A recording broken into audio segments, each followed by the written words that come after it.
Welcome to this episode of Tea of Life podcast. I am Tiffany, your host, and today we have Garrett Holcombe. And Garrett is the president of the Horizon Planning Group Incorporated. And Garrett is known for having a heart of a teacher when it comes to his clients, and he currently serves clients across the United States. And Garrett is also a SmartVestor professional with Dave Ramsey, and he and his wife Amber have been together since 2010. And they have two wonderful children. Is there anything else that you'd like to add to that, Garrett? That's right. My wife and I fostered. We did foster care for 2.5 years. And our two kids, we adopted them in June of 2018. So we're a complete family. You know, we're not the traditional family, I guess you could say, but we're certainly a loving one.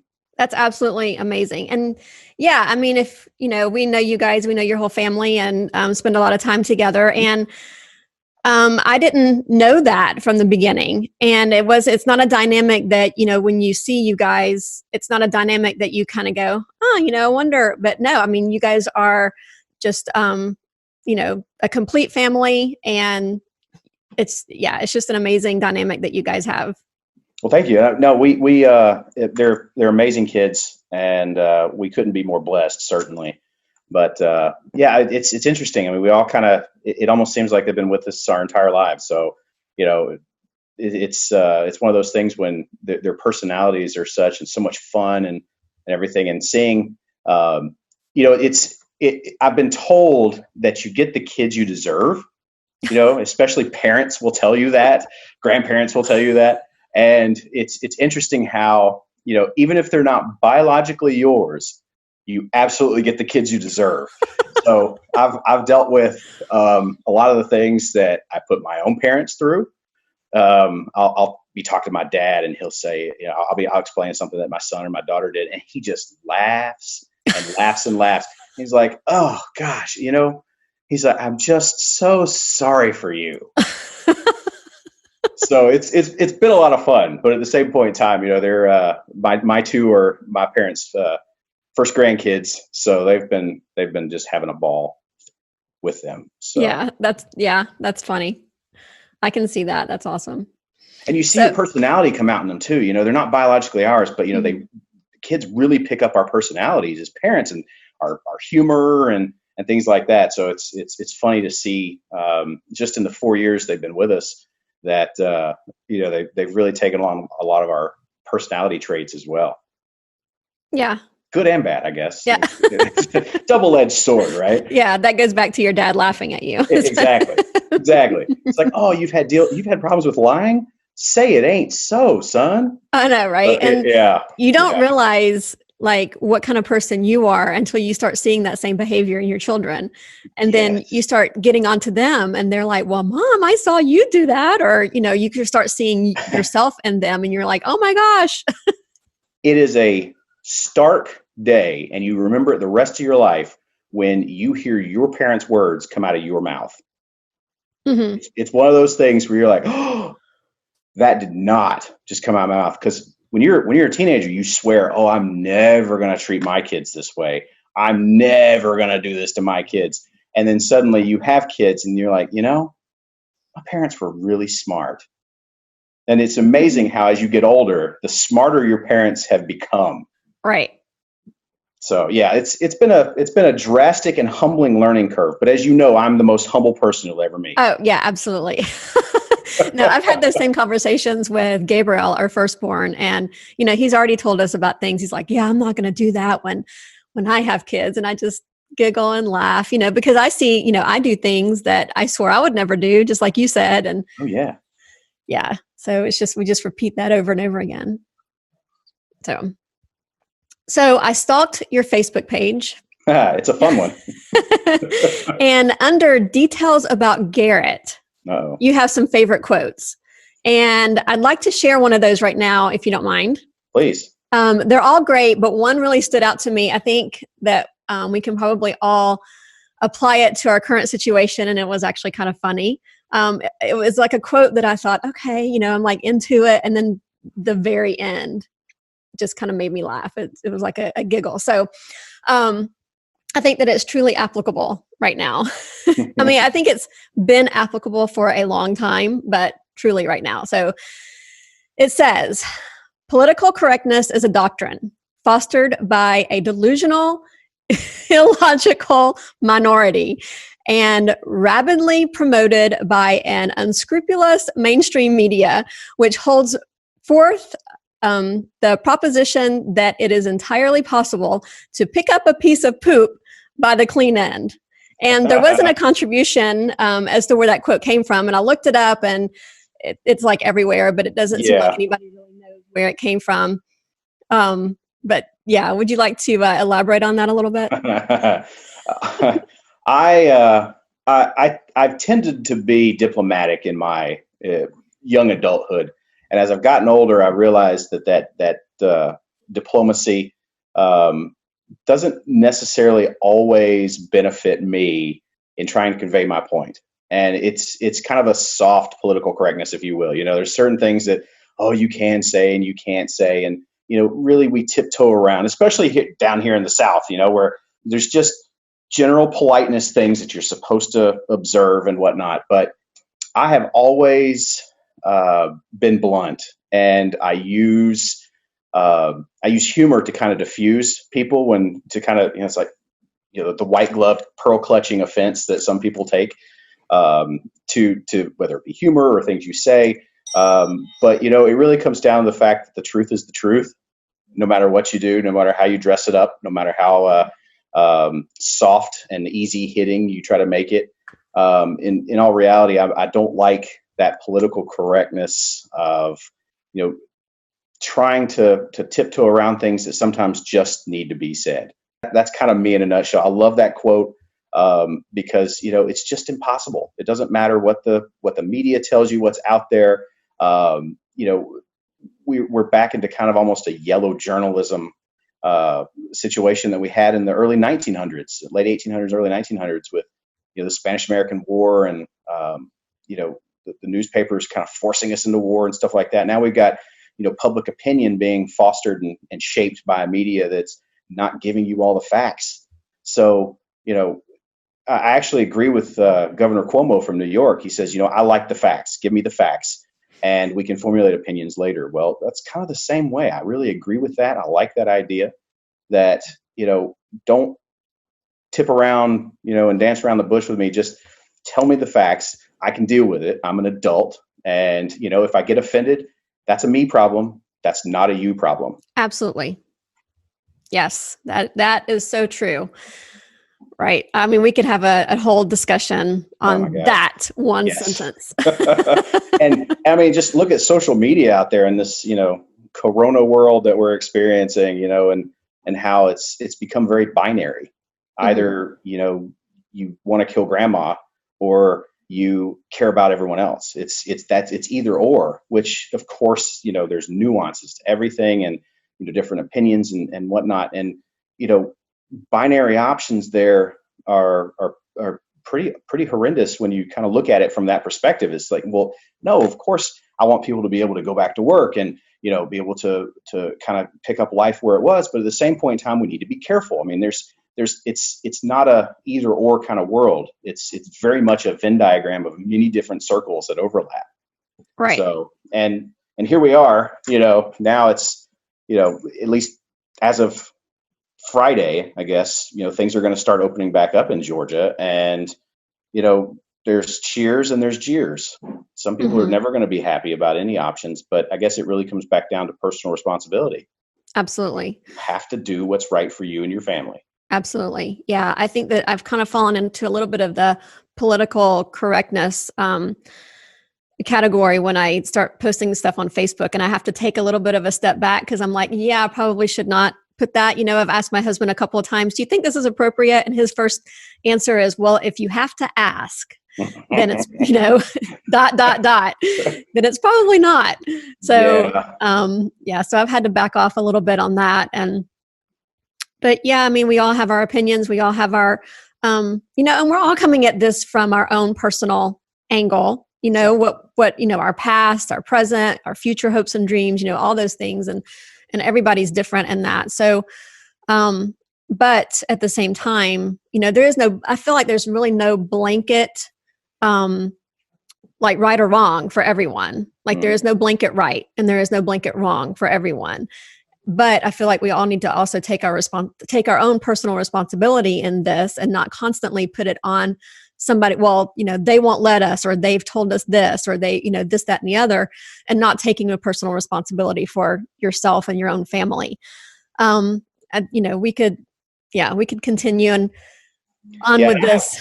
I have strong opinions, and as you've seen on my Facebook page, I didn't have a problem sharing them, but I've backed off a bit just because of the ire that it draws, and it makes you a target. I don't want to. I certainly believe that you can get some.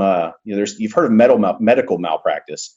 I believe there's a mental malpractice that comes into that as well. When you open yourself up to that kind of negativity, it can affect you. Mm-hmm. And you, especially now, you can carry it with you. So I'm being very careful to kind of guard against that mental malpractice from people who, and it's not always malicious. Sometimes it's well-meaning, Right. People are concerned or worried, but it's real easy to say some things and for people to be kind of chiding and rude online because I think there's some level of anonymity that goes with it. But that doesn't exist in social media. That right. Anonymity. This is someone that you care about. I've lost friends over this, and that kind of made me realize, there's strong opinions, but on all sides, and I'm respectful of those opinions, even if I disagree with them. But I'm finding that mentality is not shared by many people. So if you don't agree, right. then you're wrong, and I'm going to prove you wrong, and you have to be excised from my life. And I'm going to attack you in the process. Right, mm-hmm. Right. So there's a level of protection for me and my family that I have to take in that. I'm not as forthcoming now on the social media as I was. I try to keep it more lighthearted, but at the same point in time, I'll throw some jabs in there here and there just because I'm me and I can't help myself. But overall, that you have to, again, that personal responsibility isn't, it comes from many facets. It's not just, my actions when in regards to, a virus or, something going on outside. It's also my actions online. So right. It really applies everywhere. Right. Absolutely. Well, I know that there's many people that I have hit that, unfollow for 13 days or 30 days. You've seen that. That's like my absolute favorite button on the entire internet. Unfollow for 30 days. Yes. Or unmute for, So, but you're not one of those people that I have unfollowed. Just to let you know that, you haven't made that list. So well, that's good. But it's mostly if I get muted by you, and then I've done something bad wrong. Well, I mean, it's mostly the people who, and it's not necessarily the people who want to express their opinions. We all have that right. We all have the right to express our own opinions. It's the people who, like I said, attack in retrospect of those opinions. And and that's the people that I'm like, I can't do that. I just have to unfollow. Well, and it's a protection to you too. That's really what it's about. You're protecting yourself from that. Boundaries, healthy boundaries, Boom, there it is. Yeah. Yep. Mm-hmm, absolutely. So I wanted to have Garrett on today for a few different reasons. And obviously to get your insight on these particular questions that I have and your point of view. But I also wanted to take a chance to introduce you to my audience because I plan on having you on again to talk about other financial matters and mainly the student loan crisis that we are currently in and have been in for a very long time. And we're not going to talk about those today, but I want our audience to kind of, be anticipating that because I really want to have you on to talk about those things, especially right now. People are planning for fall. I guess right now, like they don't even know what to plan for fall, considering our current situation, which throws another, another wrench or category into the whole, like trying to figure things out. But just the student loan crisis in general it's a horrible situation that I feel like it's partially illegal to actually have the student loan, to allow our students to actually take on these loans. But we're going to talk about that later. I've got so much to add. I know. I can't wait for that show. I know. That's going to be great. So I want our audience to stay tuned for that and, be able to get some informative insight on how dangerous those actually are. And so I sent a few questions to you in order to get a feel for where you really are in our current situation. And as you guys know, we talked about this already in the show, that we're currently in shutdown for the coronavirus. Although, I hear that it's going to be lifted on Friday. To an extent. Partially. Yeah. So, but I just want to get a feel for where people are at this moment after so many weeks of being held captive and so many weeks of being shut into their home. And so I'm asking the same questions to each of my guests during this particular series. So I want to get a feel for where everybody is in these particular, with these particular questions and how these things are affecting you and your family. Absolutely. All right. Absolutely. So the first thing I ask everybody, and I know that we can kind of know that just by looking at you, but I just want to make sure, because I don't want to be insensitive, and assume, but are you okay? And do you feel like you're hanging in there?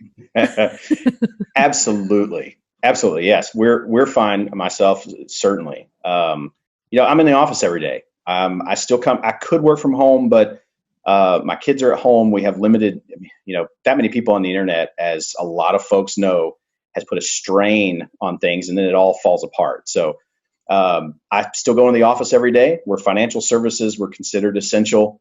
So, no issues there. I actually have a letter of transit that I got from my foster agency, because we still provide respite care in our foster agency, but a letter saying that, we can go out and shop or do essential things because we're foster home. So it's a crazy world we live in, but yes, we're okay. We're, our lives really haven't changed all that much, to be honest with you, other than not being able to go to my favorite Mexican restaurant. And oh my gosh, it's awful. That's the worst part. I know there's so many people that have it so much worse than me. So I recognize my blessings. I'm so grateful for that. But our lives have really not been altered all that much. We can still go to the store. We try to keep it, essential visits, the normal thing, not try to go multiple times just because it's a nightmare, because, those stores still only have limited lanes open. But overall, yeah, I'm doing great. I'm happy. I'm still humble. So. Excellent. So do you have enough toilet paper?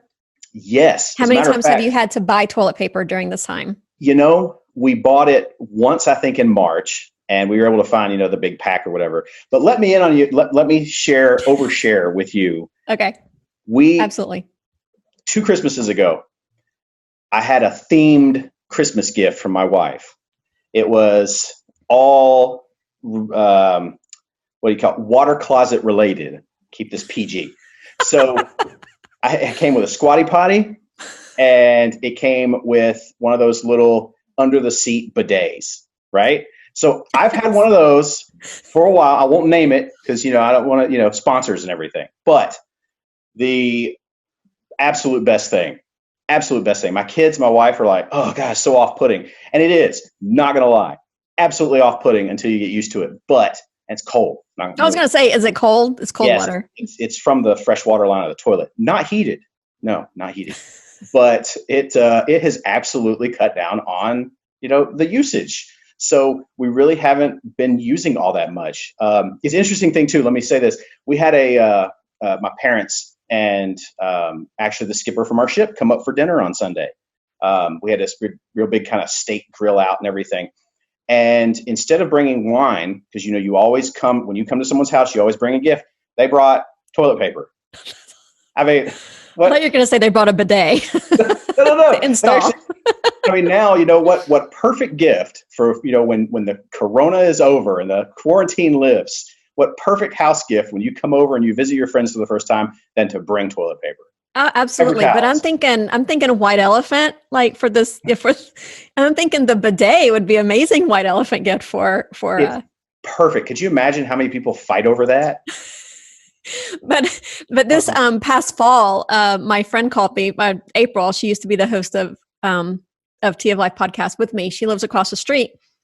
And she called me and she said, do you have, I can't remember what it's called. It's like the plumber's wrench. Mm-hmm.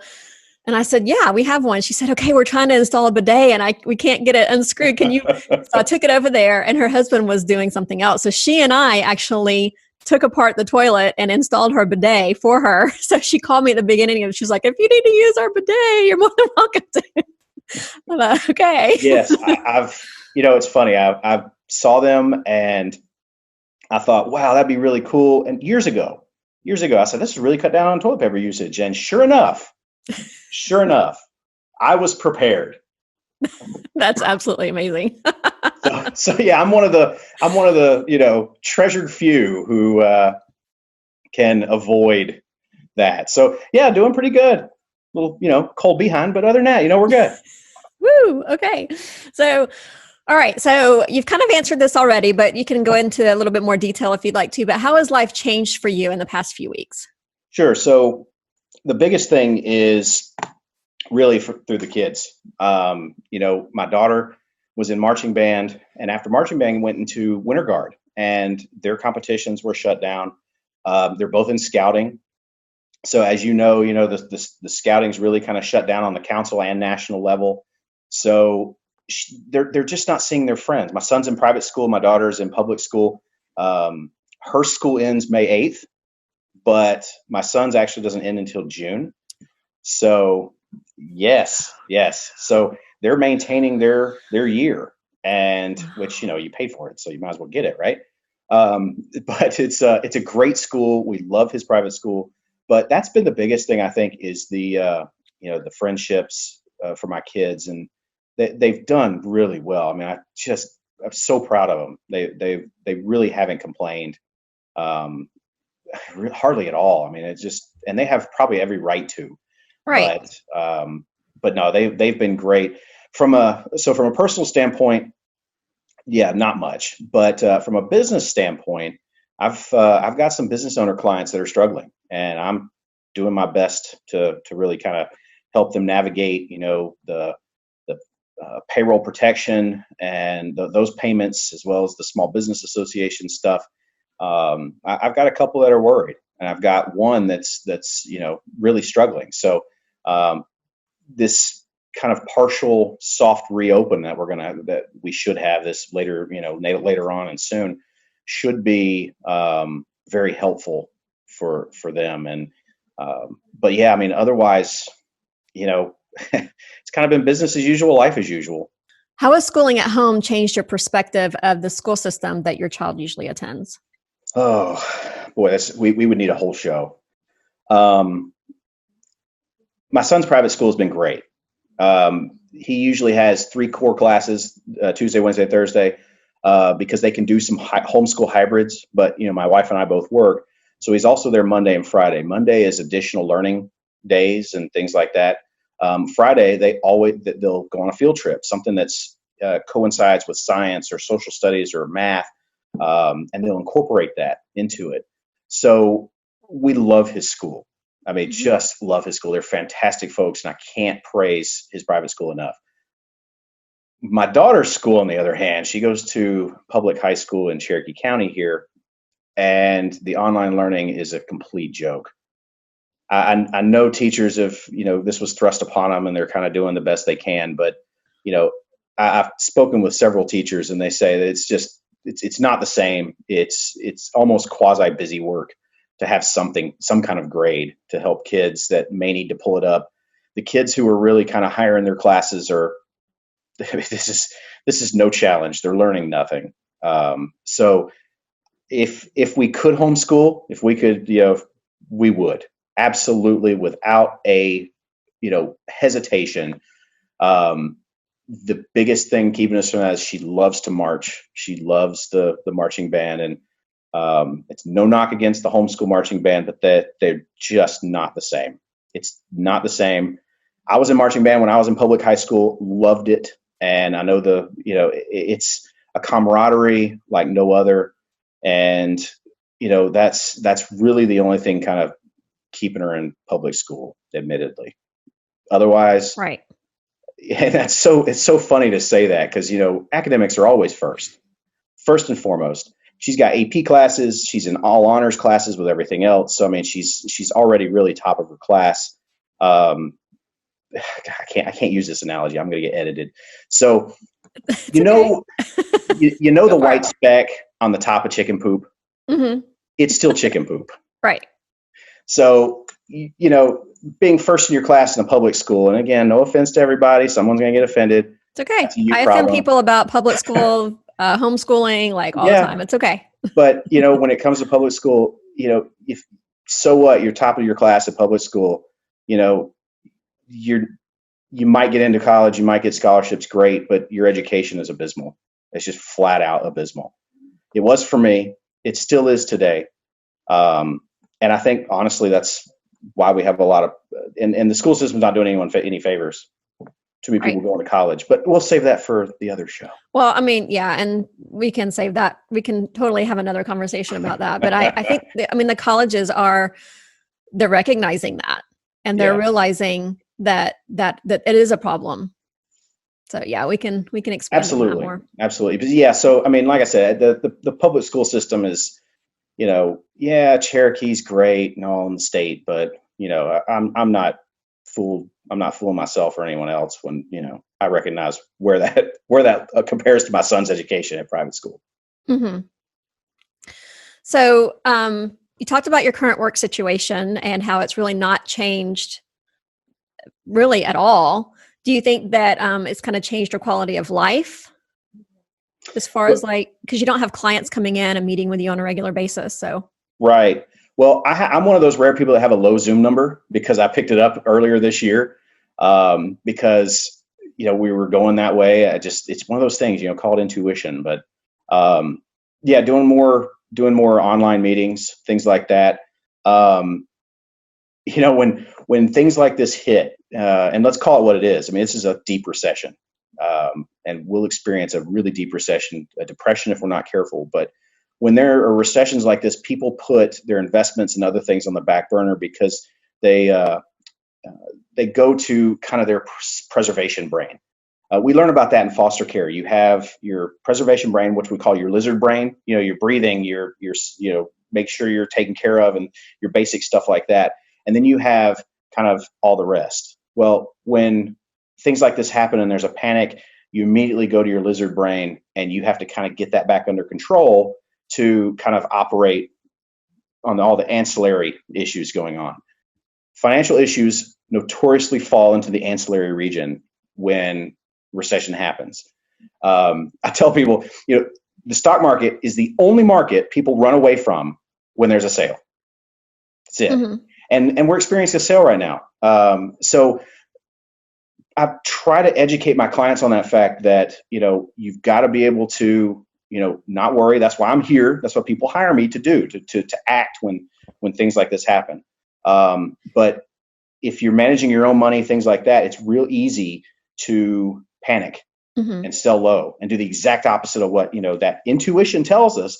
But the reason we can't follow that logical sense is because we're operating in that lizard brain, that back of the brain self-preservation mode that forces us to do things that are against our own best interest, right? Financially.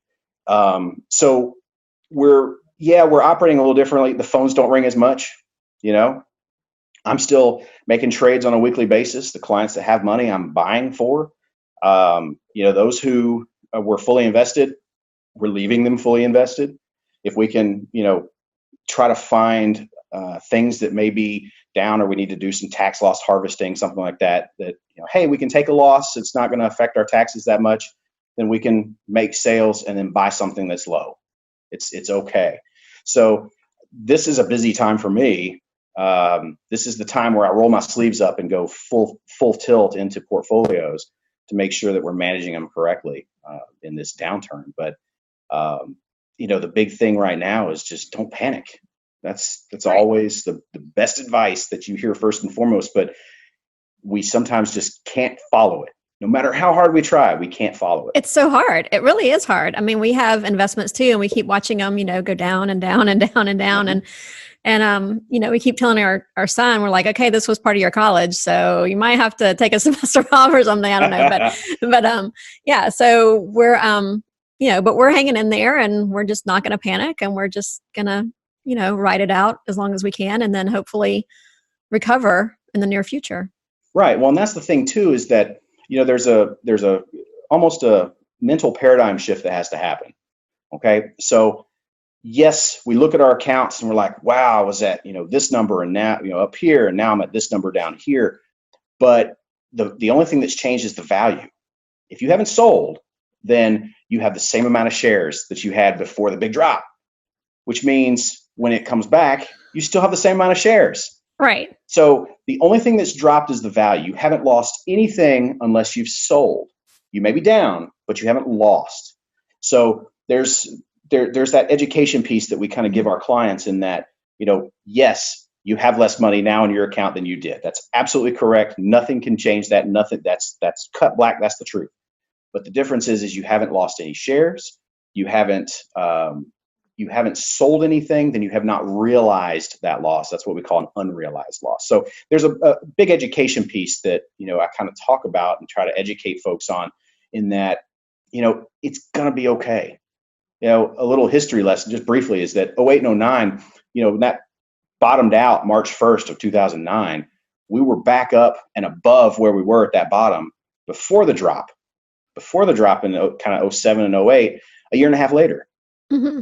So if you can be patient, maybe we found a bottom. Who knows? It seems that we may have found a bottom here back at the end of March. If we found a bottom, then give it 18 months, give it 2 years. We're going to be back up and above where we were prior to, if maybe equal to, maybe better. But that's the way bear markets work, is that they usually hit hard, mm-hmm. and then they kind of trickle back up. And that's kind of what we're experiencing right now. Right. And it seems like investments are the only things too that we treat that way. Just like you said, we run away from the sale, but at the same time, people will go and they'll buy a brand new car off the lot. Yeah. And the moment that they drive that car off the lot, is worth like 30% less than what they actually paid for it, 20 minutes before. So they don't typically go out and go, oh my gosh, my car is worth less now, I have to sell it. Like, they don't have that mentality, or they buy a house, and, typically houses, rise in value, but sometimes we go through a dip, and the house, the housing market may get lower, and we don't suddenly go, oh my gosh, I just lost like $30,000, or I'm now upside down on my house and I have to go sell my house. It's the same exact thing. It's our asset. It's the same exact thing, but we treat it totally differently than we do investments in the stock market. Exactly. It's absolutely correct. And that's the thing, is that, a little bit of perspective goes a long way. But there's a lot of people who, don't have that education to understand what is in my best interest when it comes to my investments. Doesn't deviate all that far from what's your best investment when it comes to your house. What's my best, option and decision to make there as well. So there's just, there are different sides of the coin, so to speak, but they can all be affected. But yeah, the debt picture in this country, we have. I can sum it up in one sentence. What's wrong with the debt picture? Go for it. We think of things in minimum payment. Can I afford this? Comes down to, well, what's the payment? If you can't afford it with cash, then you probably can't afford it, period. Now, there's a caveat to that, big caveat to that. You may not be there yet. That's where we're trying to get to. If you're not there yet, that's perfectly okay. But it comes down to this mentality of, I can afford that. That minimum payment is only X. Well, right. That's a great thing until there's a financial downturn, and suddenly you're like, wow, that $650 truck payment, maybe I can't afford that. Well, oh my gosh. I know. Wow. Yeah, there's all sorts that just sent panic like all through my chest just now. I'm just like, I can't breathe. Yes. And that's the thing. And, again, what I educate through being a SmartVestor with Dave Ramsey is that you get out of debt, stay out of debt, and then live and give like no one else. Right. And I'm a living example that it works. My wife and I, we paid off $75,000 worth of debt working his system. When we got married, we had 2 homes. Again, blessed. Amber had a townhome and I had a townhome. So we rented one out. And then after a year, because of tax purposes, we sold it. And, we had some pretty good equity in it. So we were able to pay off a lot of stuff. But in doing so, it got us out of debt outside of a mortgage. So, the nice thing about that is that, my cash flow is mine. I get to account and I get to tell every dollar minus my mortgage, every dollar I make and put it to where I want it to go. It's not spoken for. I don't have to pay anyone else other than my home mortgage. And that's the way to live. When I bought my first car with cash last February, I wanted a Subaru Outback. I've wanted one for so long. I love station wagons, and it's the best station wagon. It's safe. It's great. It's like Volvos used to be, how safe they are. I'm sorry if you have to pay. You need to get Subaru as a sponsor. So I bought that car with cash, and I paid. When I wrote that check, my hand was shaking because I'm thinking, oh my gosh, I'm about to drop $20,000 on this car, and I have to write a check for it. And we had allocated it. It's what we had it in our budget. This is what we saved for. This is exactly what I was looking for. I mean, everything came together. But when I saw that money come out of the checking account, it pained me. It absolutely, it hurt. And I told Amber, I said, I've made a huge mistake. We got to take the car back. We got to sell it. It's a huge mistake. When you pay for cash with things, and I tell everyone, use a cash budget. Use a cash budget, because when you pay things with cash, it actually fires pain receptors in your brain. Cash has value. Absolutely. That little plastic card, we have no attachment to it whatsoever. Yep. But that $20 bill means something to us. Absolutely. And when we put that $20 bill down, we know, okay, I'm trading this for whatever it is I'm getting. It better be worth it. I better really want it. So it's hard. It's so hard to operate from a cash budget, but it's so necessary. It is hard. It's hard. We've done that for a long time too. And it's hard when you see other people not, and you're like, oh, I want that, or I'd like that. Well, we're not in debt. So if we just did, no, we can't, make any kind of compromise because or whatever. So yeah, we're in the same boat. And, we have just our mortgage, which it really isn't that much. As you know, at the beginning of this, Brandon is he's in live audio, like concert. And so we literally sat one day and within 24 hours saw every bit of his work go away, like 100% of his work, like totally disappear.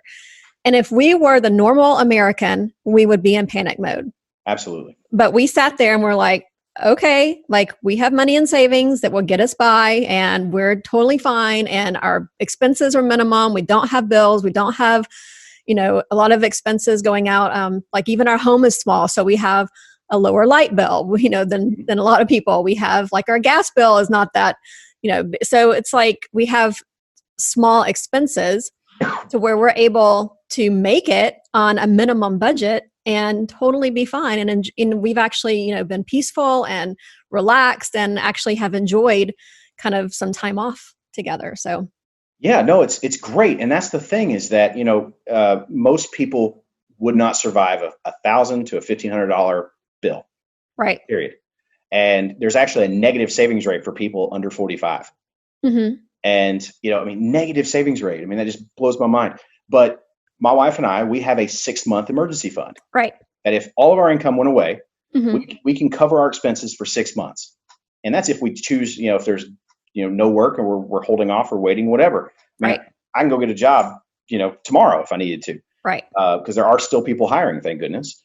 But it comes down to the fact that you have to be able to, have that emergency fund. Dave Ramsey preaches it, just preaches it. You start out with $1,000, pay off your debt, and then build it up to 3 to 6 months. My biggest deviation from Dave is that I think it should be between 6 and 9 months instead of 3 to 6. for just this purpose of what we're experiencing right now. Right. But, and I think people will start seeing that going forward. But a 6-month minimum emergency fund is exactly where people need to have to be able to weather this kind of storm. Absolutely. Yep. Absolutely. And I actually would love to continue this conversation with you on another episode as well. Maybe we'll start the Tiffany and Garrett hour or something. I don't know. Pretty soon. That's awesome. I'm all about it. I'm all about it. This is a blast. This is the first podcast I've ever done. I've thought about, doing something similar, but I appreciate the opportunity to, take over your show, so to speak. Yeah, absolutely. Well, we're definitely going to have you back because we have a lot to talk about. I agree. All right. So I have a few questions for you that I did not add to the list of questions that I pre-sent to you. Sure. But these are just kind of like kind of fun, off the cuff. You have the brain thing where you like lift up a piece of paper and you're like, the first thing what do you see here? Or what's the first thing that comes to your mind when you see this? Okay. So I'm going to ask you these questions and I want to know the first thing that pops in your mind. Now, it doesn't have to be serious. It can be just whatever. Okay. Censored, doesn't matter. I just want to know the first thing. Maybe. Yeah. Maybe. I can't edit, so we're good. I am a sailor, so I'm doing good. Okay. So first thing that pops in your mind. You ready? Ready. All right. And they're really easy. They're not like a big deal, but I just want to know because I've asked these questions before and the array of answers that I've gotten from like two extremes, it's been kind of cool. What is something that you miss the most? Oh, Mexican food. Tecali Grill. Bing, bing, bing, bing, bing. Best Mexican restaurant in Cherokee County. Oh, we love Tecali Grill. Yes. Oh my goodness. We used to go there all the time when we lived up in Canton. Oh, we love that. And then they had one in Woodstock and they closed. I know. Canton was actually helping the Woodstock one stay open. So it was. Yeah, we used to live right around over in the mill area when Brandon and I first got married. We rented a house over there. So yeah, it was right across the street. We loved that place. We're going to have to go. Yes, love that place. Okay, so what do you miss the least? What do I miss the least? Oh my gosh. What do I miss the least? That's a tough question. That's a really tough question. What do I miss the least? The traffic. Oh my gosh. I live in Canton. I work in Woodstock, and it can still take me sometimes 30 minutes to get home. So I believe it. Goodbye traffic. Maybe that's probably the best thing that will come out of this whole viral situation is the fact that so many people know they can work from home, and maybe they won't clog the roads anymore. Yeah, I totally agree. I think that would be fantastic. Yeah, we've realized that it was most of all the non-essential people who were causing all the traffic problems, right? All the essential people are still going to work and there's no traffic problems whatsoever. Which is funny because there's, I still see people in the HOV lane when there's no traffic on the regular roads. Yeah. And Brandon was saying that he was driving the other day and there were people in the, what do you call it? The Peach Pass. Yeah, the toll lane. There were people in the toll lanes, like actually paying for their trip down the toll lane. And he was like, there was nobody on the road. Talk about introverts. Right. Okay, here's your next question. Okay. How many times has Amazon visited your house in the past month? Oh, my wife is the sole reason for that. I would probably, gosh, you want an accurate count? I'd probably say 7. Okay. Yeah, 7 times. And although, yeah, it's all stuff we probably didn't need. Now that doesn't include all the Audible stuff. Oh my gosh. Yeah. She's been a book fiend, which is fantastic. I love that. Mm-hmm. So, but yeah, probably 7 times or so. Not too bad, but that's still pretty high. Okay. All right. So this last question is just for you. Okay. How many people have you ever thrown off a boat? 2. How many people have you almost thrown off a boat? Oh, that's innumerable. Innumerable. Yeah, I think you were the last one I tried to throw off the boat. White knuckling the bow of the Catalina 22 in winds that we had no business being in. Should have took a reef. I should have took a reef. I knew it too. I still wish that we had video of that, but that would have been great. Yeah, so the 2 people that I've thrown off my boat, one was on purpose and one was on accident. That was my next question. Yes. So I was in Panama City Beach and a buddy of mine, an Eagle Scout, no less, I was taking him and his cousin out on my NACRA 5.2 meter catamaran, which is a kind of a racehorse. You've seen the Hobie catamarans. Mm-hmm. This thing could sail circles around a Hobie any day of the week. And he fell off. He fell off the boat. We did a tack, and he was just not paying attention, and he fell off, and I had to sail back to pick him up. Man overboard drills, you do them over and over and over again, practicing them, but they totally work. Mm-hmm. When you actually have someone go overboard, you know exactly what to do, and that training kicks in. I was so amazed at myself. I knew exactly what to do. I put people to work, and after the adrenaline wore off, when we got back to shore, you do a debriefing, right? And you kind of replay everything that happened, and I did everything right. So humble, like I said. That's great. What can I say? One person, I had a buddy. The other one that I threw off, he was Marine. He didn't like to swim, but he long time friend, and he went sailing with me, and he was just being a punk. He was just the friends just messing with me. I was like, "Hey, Philip, can you grab this for me?" And he stood up, and I just shoved him off the boat. So, and I don't have a swim ladder on my Catalina, so that was I made him get back in on his own. I was Well, he's a Marine; he can do that. So yeah, so those are the only two people that I've actually thrown off the boat. That's hilarious. You succeeded. We tried our best, but Nope.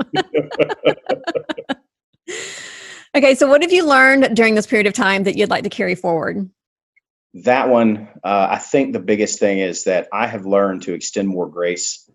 I have some pretty strong opinions, and I've shared those online and in person. And I think really, we have to have a patience with others' fears. Doesn't necessarily mean we have to give in to them or suffer them for a long period of time, but we have to have a pitiful patience with other people's fears. Mm-hmm. And I think I've learned that extending that grace has really benefited me, and I will certainly carry that forward. Excellent. That's great. Love that.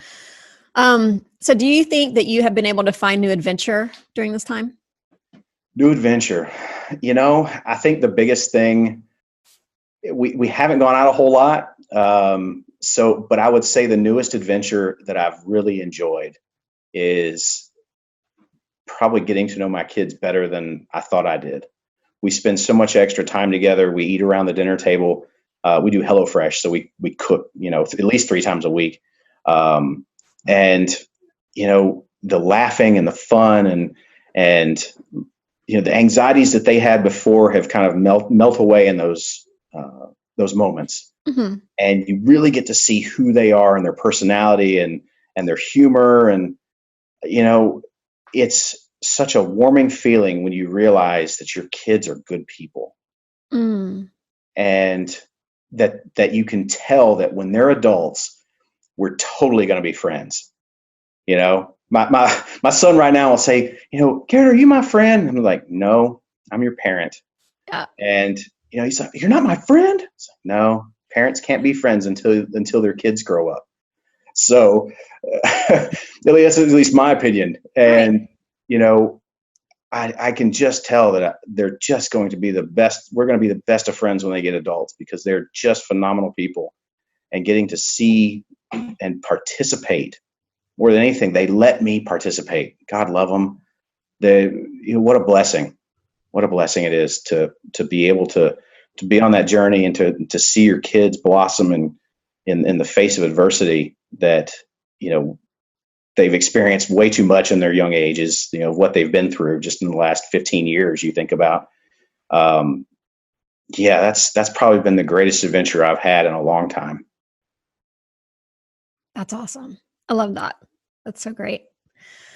So what is one thing that you would like to leave everyone with that you hope transforms their attitudes? Okay. This one's going to be a little deep and heavy. Let me just start off is that it's going to be okay.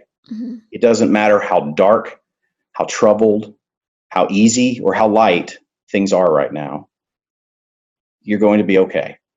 Whether it be job issues, whether it be financial issues, things that I certainly know about. we're going to come out of this. It's going to look different.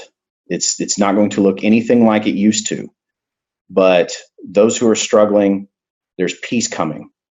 Those who are comfortable, reach out to those struggling and give them a hand up.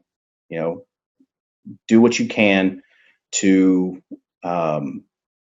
really be your brother's keeper, I think is the biggest thing that I want people to take away from. I try to do that in my everyday life. It's one of those things that I'm not focused on making money. I'm not focused on, what can I do for me? It's more about how can I help others? How can I bring God to others included? Because this ministry I have isn't just foster care. It's my business. It's my life. My job is to express the teachings of Christ Jesus in everything I do. And if I can help someone get peace of mind, whether they choose to work with me or not, professionally, personally, then I have been enriched. And everyone else has that same blessing that they can impart on others as well. Absolutely. So I think that's what I want people to know is that, supply is met in every way. It was promised us on the Sermon on the Mount. It's been demonstrated for me so many times that, our supply is always met. Our needs are met. That, if there's people struggling out there, there's hands willing to answer, to help. Don't overlook your neighbors, your friends, and your family as an answer to your prayer. Sometimes when you're praying for help, it can come in ways you don't expect. Be open to any way of helping that comes along. There's a joke on that front, and I'm sure you've heard it. I think we've talked about it, where there's a flood and the waters are rising, and a truck comes by this man's house and says, "Come on, get in the back of the truck." And he's like, "No, I'm good. God's going to save me." And then the waters get higher, and suddenly, they're on their second floor, and they've had to knock a window out. The boat comes by and says, "Hey, come on." Said, no, God's going to save me.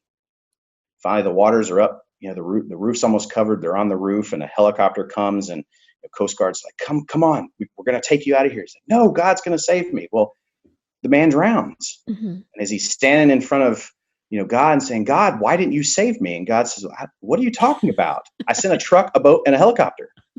So be open to that. Right. So I think that's the big takeaway from me. Yeah, absolutely. Well, Garrett, thank you so much for being on the show today. I really appreciate it. It has been absolutely my honor and absolutely fabulous to talk to you today. And I cannot wait to have you on again. And so maybe we can set this up in the near future and make it a recurring, show. I'd love that. I had so much fun. Everyone loves to talk about themselves. It is my favorite topic. So whatever you need. Okay, absolutely. Whatever you need from me, I'm here to help. Always happy to come back anytime you want. Okay, absolutely. Thank you so much, Garrett. I appreciate it. My pleasure.